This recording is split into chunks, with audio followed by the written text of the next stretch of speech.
ओम शांति।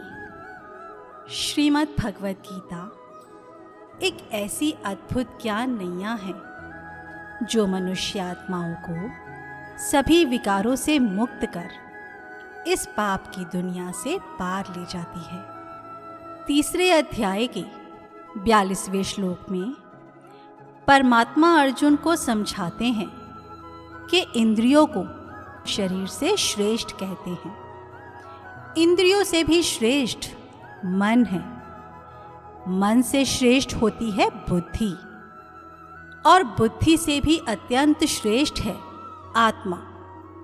कठोपनिषद में रथ के माध्यम से यह बहुत अच्छी तरह समझाया गया है कि शरीर रथ है और आत्मा उसकी रथी है।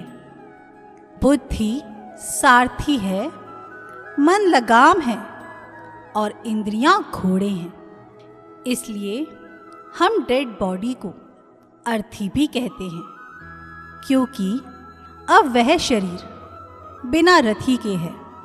उस रथ में से उसका रथी अर्थात आत्मा अब चली गई है, इसलिए उसे अरथी अर्थात अर्थी कहते हैं। साथियों, आइडियल सिचुएशन तो यही है कि रथी के अधीन सारथी हो, सारथी के अधीन लगाम हो और लगाम के अधीन घोड़े हो।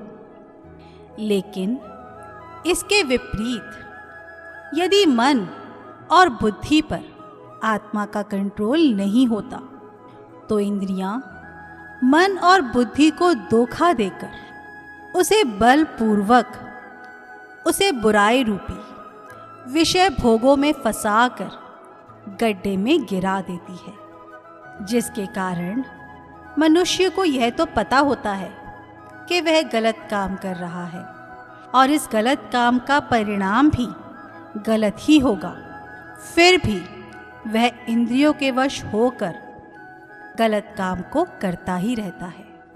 तीसरे अध्याय के 43वें और अंतिम श्लोक में परमात्मा समझा रहे हैं कि यदि आत्मा अपने स्वरूप को समझकर, अपनी शक्ति को पहचानकर बुद्धि, मन और इंद्रियों को रोक ले, उन्हें मनमाना कार्य करने की अनुमति ना दे और चोर की तरह बसे हुए काम को निकाल बाहर करने के लिए बलपूर्वक आज्ञा दे दे, तो ना बुद्धि, ना मन और ना इंद्रियों में ही इतनी शक्ति है कि वे कुछ कर सके, और ना काम में ही इतना सामर्थ्य है कि वह क्षण भर के लिए भी वहाँ रुक सके। इसलिए परमात्मा यहाँ पर यही समझाते हैं कि प्रत्येक मनुष्य को आत्मा के स्वरूप और उसकी शक्ति को पहचान कर